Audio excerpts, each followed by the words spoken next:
Welcome to the Docketing Excellence webinar series, which is sponsored by Black Hills IP and the SLW Institute. Black Hills IP is an accurate, efficient, and cost-effective U.S.-based IP docketing and paralegal service provider. The SLW Institute is an educational group created by the Schwegman, Lundberg, and Woessner firm, which aims to provide insightful and useful information to the IP community. For this webinar series, we have pulled together docketing experts and managers from the Schwegman firm, Black Hills IP, and their respective clients and customers to help educate on key docketing challenges and issues and share best practices on how to overcome them. The Docketing Excellence webinar series is free. There are about 2 webinars per month through May 2017. To see a complete list of webinar topics and to register for future webinars, go to the Webinars tab of the Black Hills IP website, which is www.blackhillsip.com. The webinar that we are presenting today is the 4th in the series. Today's topic is corporate IP departments that outsource prosecution and the options and best practices for docketing in that situation. We have allowed time for questions at the end of the webinar. Questions may be submitted using the Q&A button on the control bar on your screen.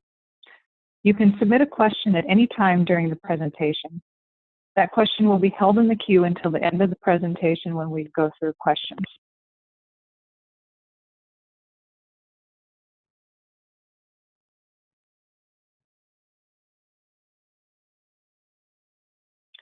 The presenters today are myself, Tom Marlowe, Jackie Spurtell, Julie Gillespie, and Lisa Young. I'm Ann McCracken, the president of Black Hills IP. I'm a patent attorney with 19 years experience in patent prosecution.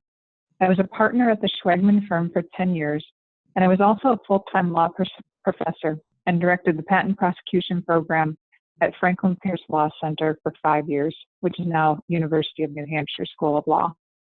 Tom, can you introduce yourself? Sure, thanks, Ann. Hi, I'm Tom Marlowe. I'm also a patent attorney, currently president of Black Hills IP Renewals and vice president of operations and quality for Black Hills IP. Before that, I was in private practice with the Schwegman firm, prosecuting and analyzing patents. Then, for most of my career, in-house as head of the global IP department at Fairchild Semiconductor. Thank you. Jackie, can you introduce yourself? Yes, my name is Jackie Spurtell, and I am the analytics manager at Black Hills IP. In a former life, I spent several years as in-house patent counsel for Thomson Reuters, dealing with annuities and prosecution and M&A work. Great. Introduce yourself. Sure, thank you, Ann. My name is Julie Gillespie, and I'm currently an international docketing specialist with Black Hills IP. I have about 23 years of experience in IP, both in patents and trademarks, domestic and foreign, and at least half of that time has been working in corporations, managing portfolios, docketing, and doing prosecution. And then the other half of that time I've spent in law firms doing docketing and prosecution. Thank you. Thanks, Julie. And Lisa, please introduce yourself. Hi, my name's Lisa Young. I'm also an international docketing specialist for Black Hills. I have about 8 years of IP docketing experience, and 17 years previous to that, I've worked and managed in different annuity services, including CPI, Denemeyer, and CPA Global. Great, thank you. Today we'll be discussing the following topics: common IP department configurations, requirements for corporate IP docketing that are typically not required for law firms, additional patent data requirements for corporate IP departments, different approaches to patent docketing, and transitioning between those different approaches.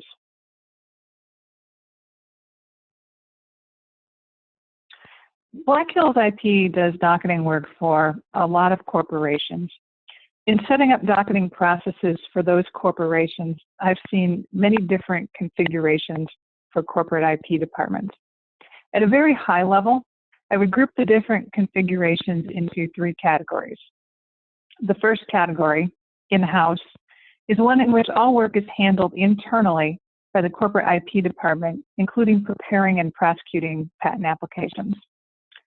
The second category, external prep and pros, is one in which all of the IP management is handled internally, but the actual preparation and prosecution of patent applications is handled by outside law firms. This is very common for corporations with large patent portfolios. The third category is a hybrid, in which some preparation and prosecution is handled internally and some is handled by outside law firms.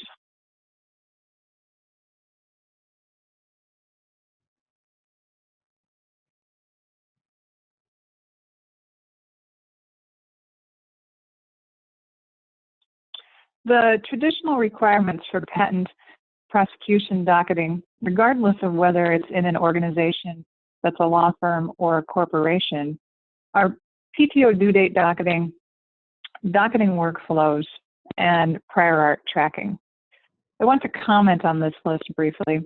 Black Hills is docketing for many different organizations, and one thing that I've learned is that everyone uses the term docketing a little bit differently. Also, the scope of the work handled by different internal docketing departments varies greatly too. So for this webinar, we have broken the term docketing into various items that corporations need to track.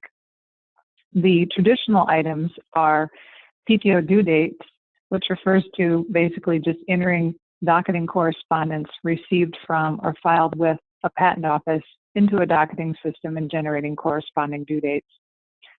Docketing workflow refers to tracking non-patent office deadlines and is typically associated with internal deadlines. Some examples of workflow deadlines are due dates for outside counsel to submit drafts or due dates to make continuation divisional decisions, for example. Prior art tracking refers to managing prior art references and includes tracking what has and has not been cited on an IDS for a particular matter. These are some traditional prosecution docketing requirements. Tom, can you talk about additional requirements that corporations may have for tracking patent data? Sure. Inside a corporation, there's varying workflows and types of data that are needed or wanted to achieve various internal or business goals. Taking a look at the list that we have here, gathering data and driving workflow for invention disclosures. We're talking about collection of the disclosures, review, decision-making, and maintaining the data for decisions down the road. Say 2 years down the road when an office action comes in, it's useful to know why we decided to file a particular application in Japan, for example. Being able to gather and keep that information within a system is useful. Next, overseeing prosecution counsel, whether that's inside or outside, the data used for that, as well as managing budgets. Next, with respect to annuity tracking, maintaining patent rights for the patents that have issued, and again, being able to take a look at them with respect to budgets and projecting spend. If you can sense a bit of a trend here around budgeting and spend tracking, there is a theme when it comes to the corporate environment for sure. When it comes to remote access, basically what we're talking about is when there's a system that's being used to docket deadlines or information internally, allowing outside providers, whether that's firms or agents, to update that data in the system so that it doesn't have to be done internally at the company is sometimes a feature that is requested by corporations. And I've got to say, I've seen that done with varying levels of success because of the amount of oversight that's necessary across an outside counsel network. Next, with respect to inventor award tracking, we're talking about, and really this is a field that is sometimes easily overlooked, the tracking of awards, but it can be very important, both legally and, well, for the inventors, of course, it can be important because they're the ones that get the benefit of those inventor awards. Payouts, depending on the company and the policy and the country of the inventor or the patent filing, payouts can happen at invention submission, filing, issuance. Sometimes they can vary by product category or product line, or by inventor location or subsidiary location. And all these things require, especially when the patent portfolio gets larger, they require data to track that and make sure that you're consistent. And finally, the last category here, portfolio management, collecting data in order to have what's needed for reporting. Reporting's a big thing internally at a corporation, and the data that's used for the reporting can really vary. Whether or not these are going to be reports to product lines with respect to the patents associated with their products, or the activity of their engineers and inventors, or whether it's reporting up to the C-suite around, or the board around the patent portfolio itself, or budgets or spend, or even for SEC filings when patent data is used in those cases. And the interesting thing with a lot of these corporate patent requirements is that many of these fall outside what we might call traditional deadline docketing. Great, thank you, Tom. Now that we've talked about some of the various types of data that a corporation may need to track, let's discuss the different approaches to patent docketing. We have the word docketing in quotes on this slide because the word means different things to different people.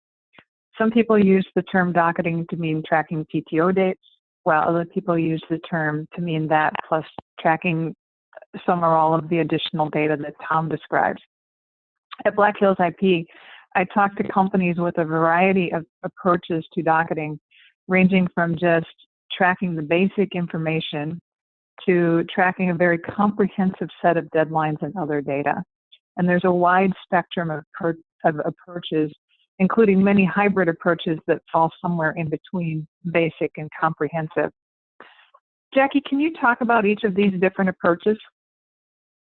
Absolutely, thanks, Anne. So the first approach that I'll be discussing is the comprehensive approach. And as the name suggests, this is really where companies want to include everything. But where it's housed and it's centrally located is their docketing system for their overall IP management. So what does that mean? It means it's going to house all of their bibliographic information. So, you might start thinking title, application number, but maybe it's also including inventor names, or as Tom mentioned for inventor awards, location is important. So having those addresses in there, having some art unit or confirmation or any information that's going to help you either report upwards or understand your IP better, or even work through a workflow. You're also going to use this docketing system as possibly your document management system as well. So not only are you tracking office actions, but you're tracking if a foreign agent, for example, were to give you some strategies on some claim amendments. That document gets housed in the docketing system and might get put down as an event in your system. So again, for comprehensive, you want to include everything in the system. It is central. It is the place that you go to make the best decision possible.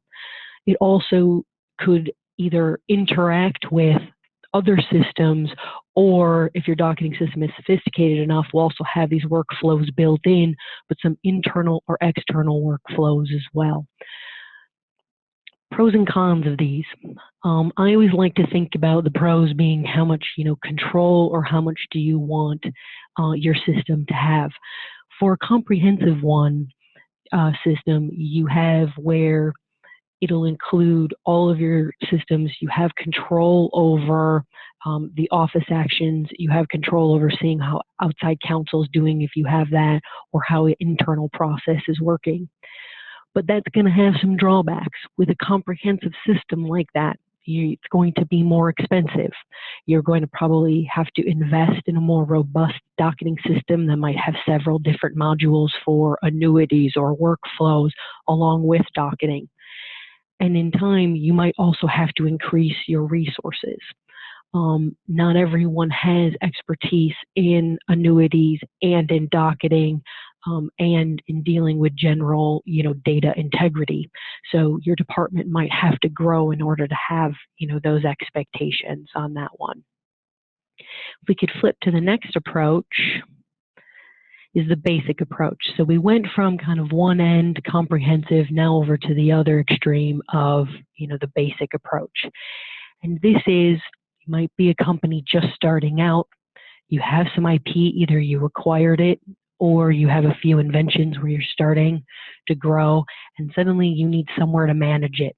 So you're kind of creating almost what's called an asset list. It's going to have some very basic bibliographic information in here. Here I have about 6 or 7 key pieces of information that I think are important to start with, and some status. This is not meant to say, where is it, if it's a pending application, how many office actions. This is purely just to say, here's how many patents we have. Here's maybe some ways to do basic reporting for how many got filed in a given year, how many were issued in a given year. But this is really where, regardless of where you are now, this is where you want to start. This is the foundation of having this basic concept. Data is incredibly important. If you don't have some of those filing dates and grant dates and the priority information solid, if you try to build on that from an annuities perspective, or even those inventor awards that are so important, if you don't have that data integrity, everything else kind of starts weakening around it, particularly if you want that to be its central process. So some of the pros of this are, you're only tracking the information your department needs or the company as a whole needs. You're not worried about extra things and managing a bunch of different processes. You just have this basic information to report to whoever the shareholders might be.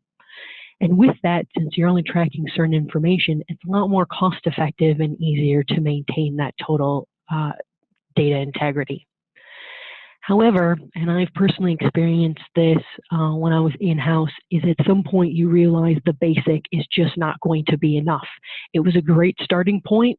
You made sure your foundation was solid, but you realize normally pretty quickly within a couple of years that you're going to need a more robust set of workflows and processes, and even a more robust docketing system to handle other aspects to really value your IP.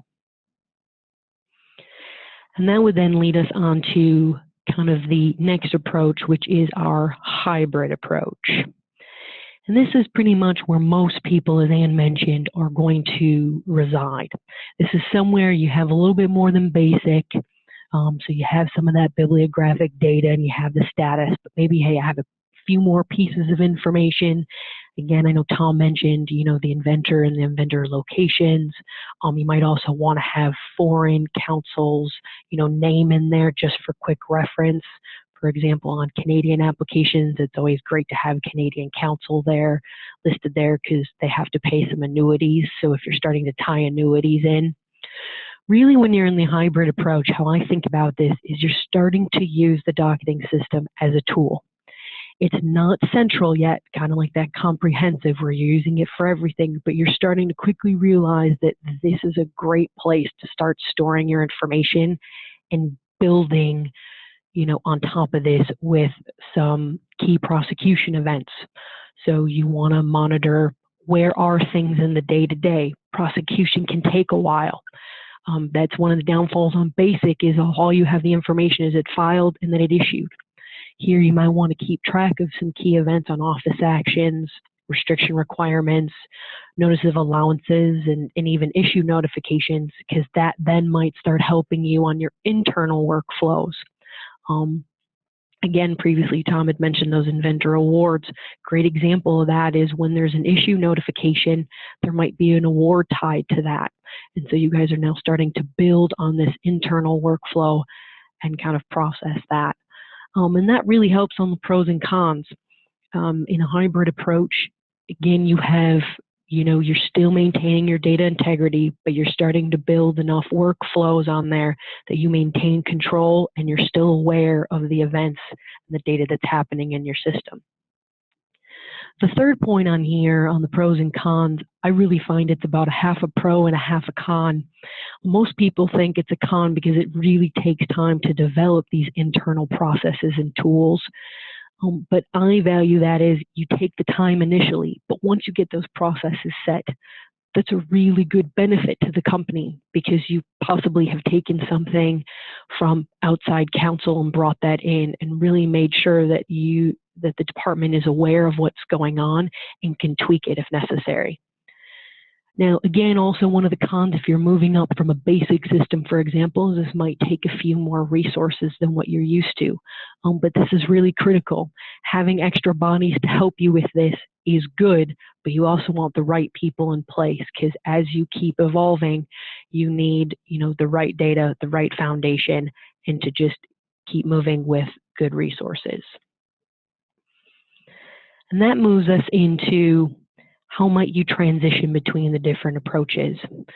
So first, why would a corporation even transition? There's a couple lists here. or a couple bullet points. I won't go through all of them in depth. I'll pick the two that are kind of near and dear to my heart. One of them is IP growth. Started with Thomson Reuters where it was, there was all about the asset listing. Very soon we realized that things were growing at an exponential pace, and having so much reliance on outside counsel to do that was just not going to be feasible for us in the long term. So what we decided is we were going to pick some key processes and bring it in-house and start monitoring some prosecution events and really start growing it from there. So I would say, it kind of started on one and moved to more of a hybrid approach. I also mentioned this, and then as the last one on standardizing processes. We had this also at Thomson where, you have an example of you have 3 or 4 different law firms. Well, it might be their standard practice for an office action that they respond to office action response in 3 months. Another law firm might try for 3 months, but they could extend up to 4 or 5 months. A way to really help standardize this process is, one, you could bring it in-house and you do the prosecution where you can monitor that it's going to be a 3-month response time.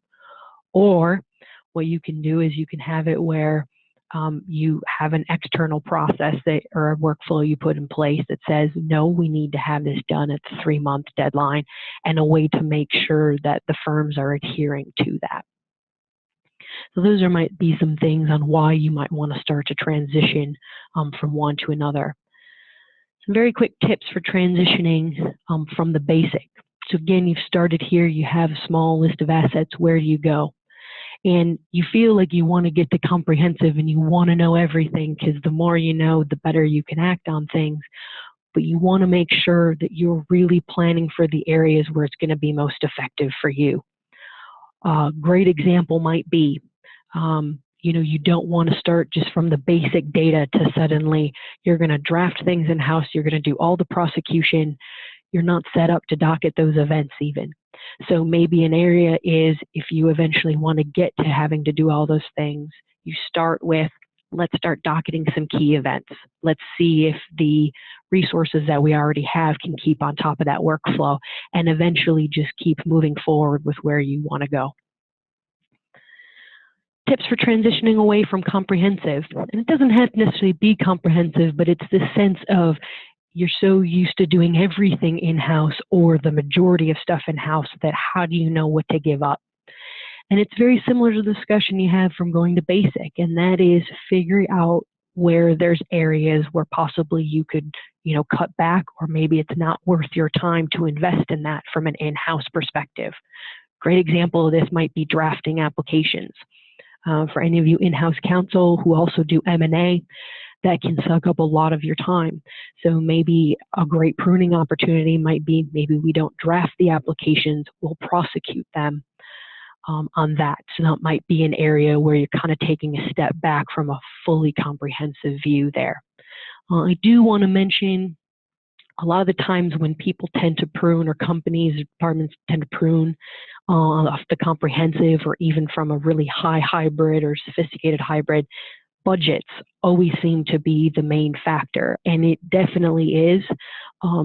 But you also just want to make sure that if you're transitioning to like less information, you want to make sure that you can still have enough knowledge to act on your IP. Thank you.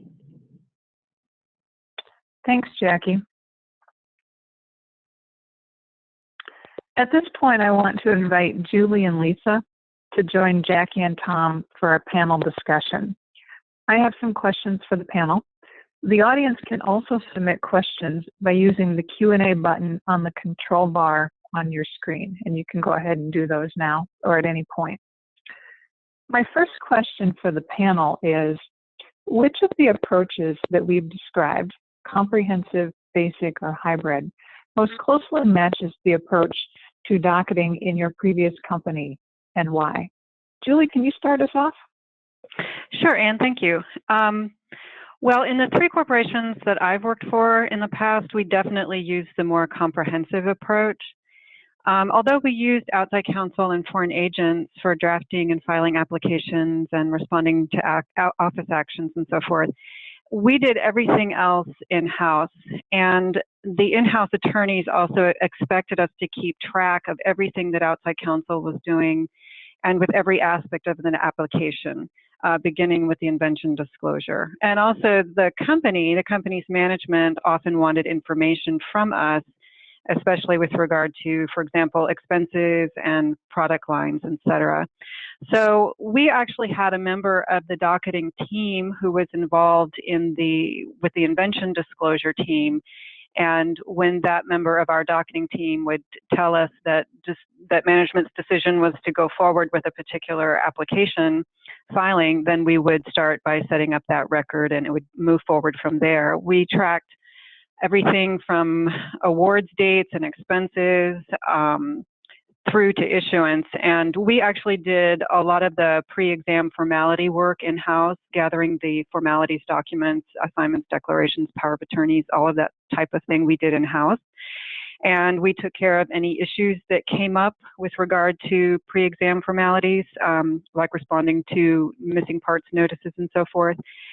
So in our system, all rules-based dates were docketed, what you would call the PTO due date docketing. We docketed all that in addition to all of our what you would call workflow docketing, which is when we were adding dates where we were monitoring what outside counsel was doing. And those dates were established by our outside counsel procedures.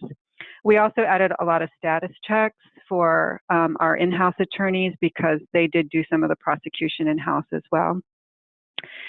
We also tracked pre-issuance dates because we did pre-issuance file reviews before something actually issued.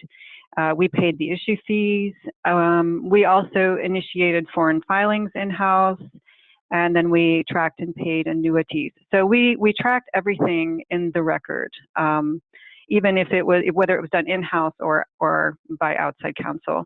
And we also kept up with things like the changes of title, and the bibliographic data was very important throughout the whole process because we had to keep track of inventor data and outside counsel and foreign agent data as well. So it was very, very comprehensive. Thank you. Wow. Lisa, how about you? What's your experience? My experience in the corporate IP legal department I worked in was very similar to Julie's. It was very comprehensive as well. It was the attorneys as well as division managers referred a lot to the docketing for specific information and statistics. We covered everything beginning from the invention disclosure through the prosecution, whether we prosecuted the cases in-house or outside counsel. But even if an outside counsel prosecuted, our attorneys had their hands involved every step of the way. We also were working with annuities and various contracts, licensees, CDAs, et cetera. And all of that was in our comprehensive docketing system. The docketing, the IP actually was also a very strategic tool for the company. They used that information to determine what IP was working and what wasn't, if they wanted to spin off a division or if they wanted to enter a new country and compete with their product. Wow. Jackie, was your experience similar or different? I actually had a bit of an opposite experience, which I touched upon a little bit, and that is Thomson really started at, I'd say, the basic level with just trying to build together an asset listing off of the several acquisitions that they had done over the years. And then from there, we really made sure we had the data solid, because from there we built more of a traditional docketing system moving into the hybrid, where we put on some docketing dates, started bringing things in-house. So we docketed, even though outside counsel was responding to office actions, we still made sure that, again, the deadlines were adhered to. And then we started bringing in more of an internal workflow of invention disclosure, collection, and decision making. And then brought on annuities as well. So we really had an experience of moving from basic and pretty quickly to a hybrid system. Great. Tom, what approach did you follow? Yeah, at Fairchild, we had a very hybrid system. All the invention submission process we handled internally. There was a little bit of internal filing, quick provisionals, that kind of thing. But then almost exclusively we had drafting and prosecution handled outside by our firms across the world. We would have docketed, or we would docket major activities in prosecution, not everything. So we're generally talking about docketing around key spend breakpoints, office action responses, notices of allowance, that kind of stuff, so that we could trigger a revisit and review of the matter. Basically, it was set up to drive and internal workflows around spend and quality management. And that's how we were set up. Wow, those are all great examples of how the scope of work is handled so differently by internal docketing departments and how much it can vary greatly. Before I go to my next question, I'm going to ask the panelists a question that came in from our audience. The question is, what are the best ways to communicate with outside counsel to get the information to be docketed? What challenges have you faced with that? This is Julie. I'll jump in and answer that to the best that I can. We had a very comprehensive set of procedures for outside counsel. And when they agreed to take on some of our work for us, we would go over the procedures with them. And we would specify, these are the dates that we're going to docket internally to track what you're doing. For example, if an office action is due in 3 months, then we'll expect a draft from you in 2 months, and we will have that date docketed. And if we have not heard from you by that date, then you will be hearing from us. And at that point, if we had not heard from them, it was typically left up to the manager of the docketing team or the attorney to send outside counsel either an email or to pick up the phone and give them a call, depending on the situation. Thank you. Anybody else want to add on that? This is Lisa.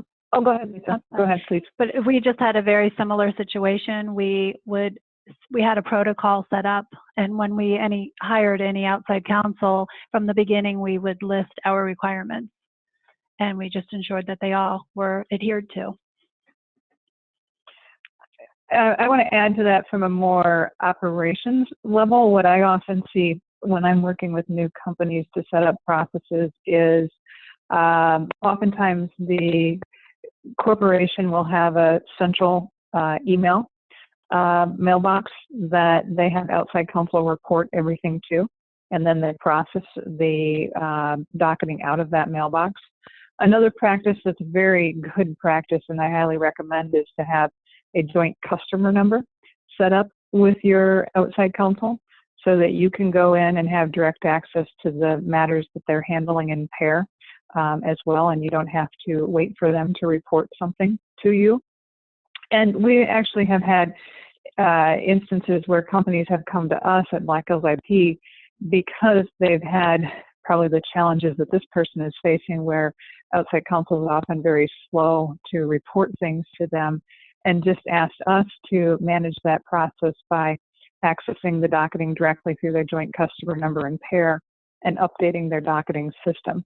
So those are some of the things at a more logistics level that I've seen on that as well. That's a great question, and I think that's a common problem that corporations struggle with. Let me go to my next question for the panelists. What unique docketing requirements or practices did your company have, and how did you handle them?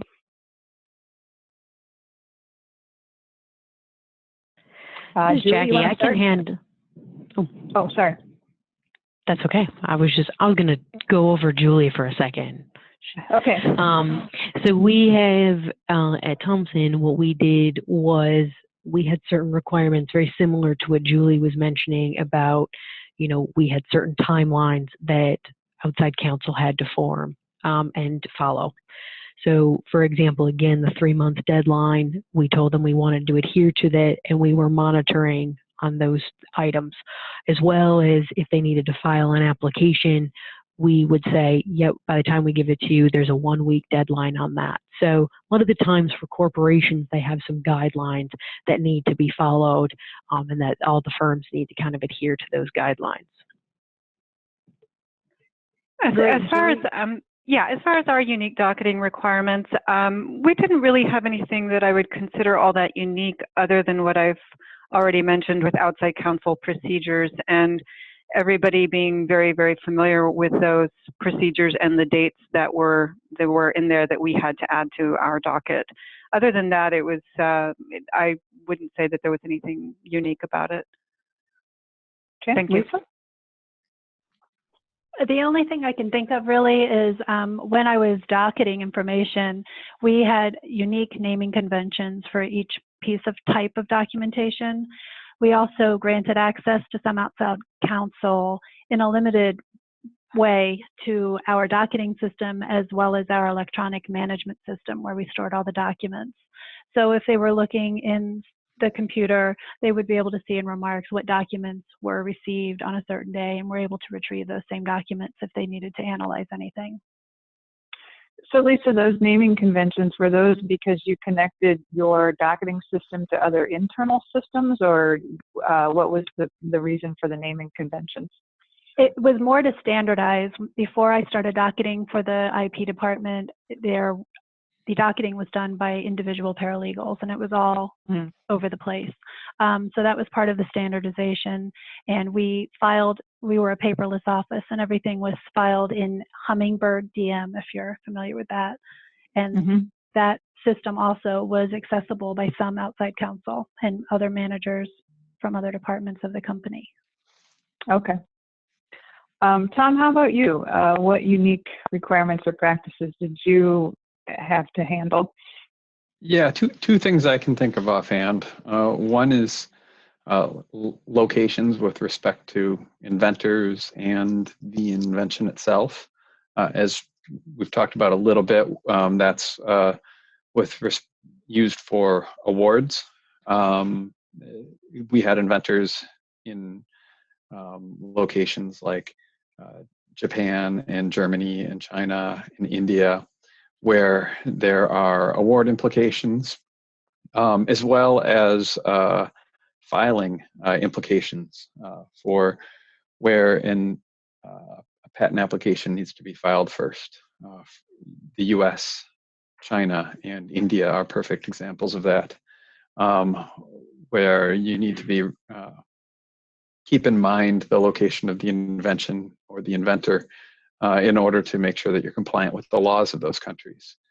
In some cases, non-compliance can have criminal consequences, which we always wanted to avoid with respect to our inventors.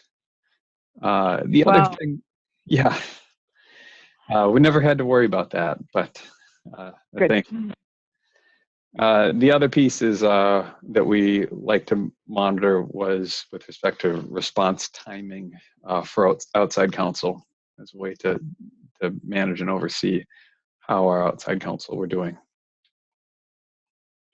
Yeah, so those are great examples of data, right? Things that we wouldn't typically think of as the traditional docketing, but yet data that was very important to managing the IP department that you were in. Thank you for those. Okay, another question for the panel is, did your company do the docketing with internal staff, or did you have outside law firms come in and update your docketing system, or did you use an outside vendor to do the work? And Julie, I'll start with you. Holy cow, you guys had a lot of stuff that you tracked. So how did you do that? We sure did. We did everything internally, even though I know that our outside counsel also tracked the patent due dates, the rules-based due dates, and whatever else that they wanted to track on their own. Even though they did that, and we knew that they did that, we also tracked everything internally, not only the rules-based dates, but all of our internal dates as well, including, we had a lot of status checks because of workflows and things like that. In the whole time that I was there, we never used an outside vendor except to pay annuities. At one point, we switched to an annuities vendor. But other than that, everything was done internally. And I know that after I left, they actually did switch to an outside vendor, but I'm not sure how that went for them. So I can imagine it was a big headache to switch over. Thank you. Lisa, how about you? It was just myself, one docketing person. Everything was done internally. I also had the staff of paralegals, and they all would take on some aspect of it. They would run their own dockets and go to meetings and come back and basically drop off the dockets, and I would keep track of all of those updates in the system.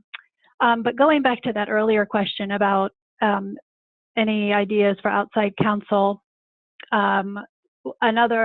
when you talked about the centralized email address, that was something that we also required, that when they send any communication to the IP docketing department, they could address the attorney or paralegal they were working with directly, but they needed to CC the docketing email address.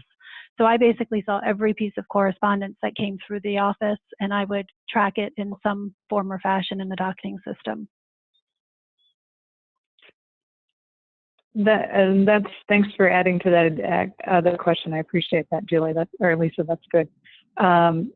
Jackie, how about you? Yeah, so for Thompson, we always pretty much had internal staff docketing when we docketed, but when we were back on the basic, we definitely had outside law firms keeping track of those prosecution deadlines and when things were due for us.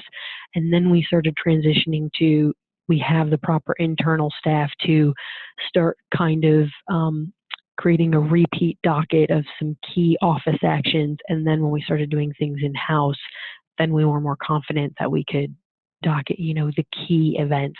We weren't docketing everything, just pieces where we needed to respond on that. So majority internal staff while we were transitioning to that hybrid approach.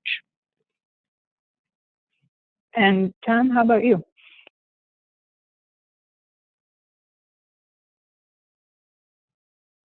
Tom, were you working with internal staff to do docketing, or outside law firms, or outside vendor?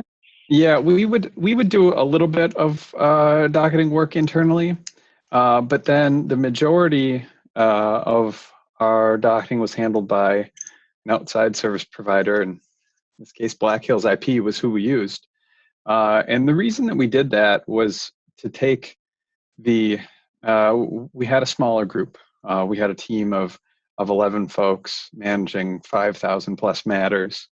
And we wanted to use Black Hills an outside provider to do our docketing because it allowed us to take that administrative time burden off of our internal staff and allowed me to utilize those folks for more corporate value-added work like reporting, supporting product lines, working with inventors.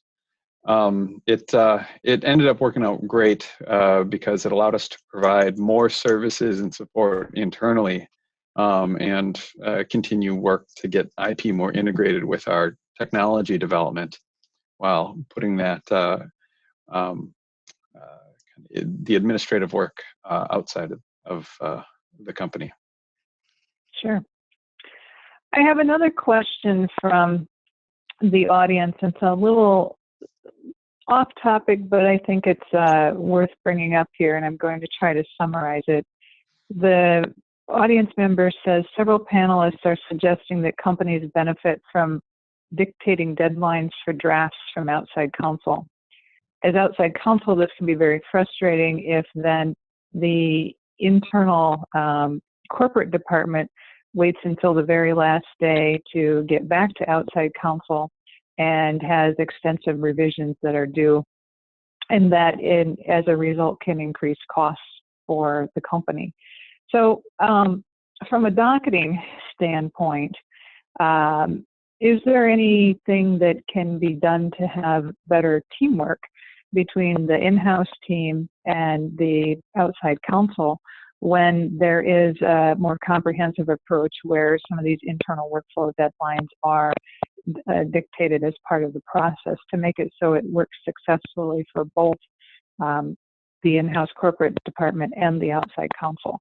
And Tom and Jackie, I think I'm going to start with you two on this one because you guys have been in both sides. You know, we've all been outside counsel as well. Yeah. Tom, I've dealt with this. Do you want me to grab it real quick? And Go ahead. Sure. Okay. So part of one of the struggles that we had when we were kind of going from the approaches and outside counsel and having them draft some things and saying we want it by this deadline, and yes, we would get things back to you in a very right before the deadline. Outside counsel came to us and was actually quite frank with us in a very polite way on saying, you know, if you get it to us by this deadline, here's the cost. If you get it to us 2 days before we need to file it, it's going to be this cost. And for us, that was quite an eye-opener. So we built it into our internal workflows and processes that, yes, we gave you a deadline maybe 2 weeks before the PTO deadline, and then said, yeah, we're going to get it back to you within the week. So we essentially worked with outside counsel to work on our internal workflow and the partial external workflow to make sure that that was a good balance between the two. Particularly if you mention the budgetary constraints, that always gets corporate's attention pretty quickly. Tom, anything to add to that? Yeah, and this is a great question because it's definitely an issue that is dealt with, having dealt with it on both sides of the fence. And the reason it happens is because the corporate IP department can, say, boss around, for lack of a better term, the outside counsel that's doing work for them. But a lot of times they have a lot less control over the inventors internally, even though they are internal folks. You know, but there's no reporting between the engineers who are doing the inventing and the corporate IP department. So it sometimes becomes difficult to get quick turnaround compliance, especially if there's a major product development that's going on and customers are waiting. You can imagine what prioritization looks like within a product line. So what I've seen work in various areas is to have some internal docketing for the company that includes deadlines for getting back on drafts, and generally who those deadlines are set for are for folks on the internal IP team. whether that be patent engineers or paralegals or docketers, to follow up with the inventors and badger them and try and work with them to help get responses and keep it basically on their plate. Because for a lot of inventors and engineers, dealing with patents isn't their day job. They've got a lot of other things going on, so it helps if there's someone else there to remind them when there are deadlines. Good. Well, I think those are great tips to make it a more successful relationship between the outside counsel and the internal corporate IP department. Thank you. All right. I would like to thank Tom and Jackie and Julie and Lisa for their contributions today. We really appreciate that. And I also want to remind the audience that the next webinar in our series is on November 16th at 1 p.m. Central. The topic is docket cross-off vulnerabilities and best practices. So how do you take off dates from your docket correctly and carefully and without error? To register for this webinar, go to the Black Hills IP website, to our website.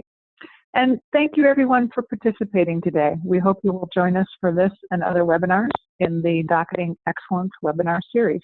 Thank you.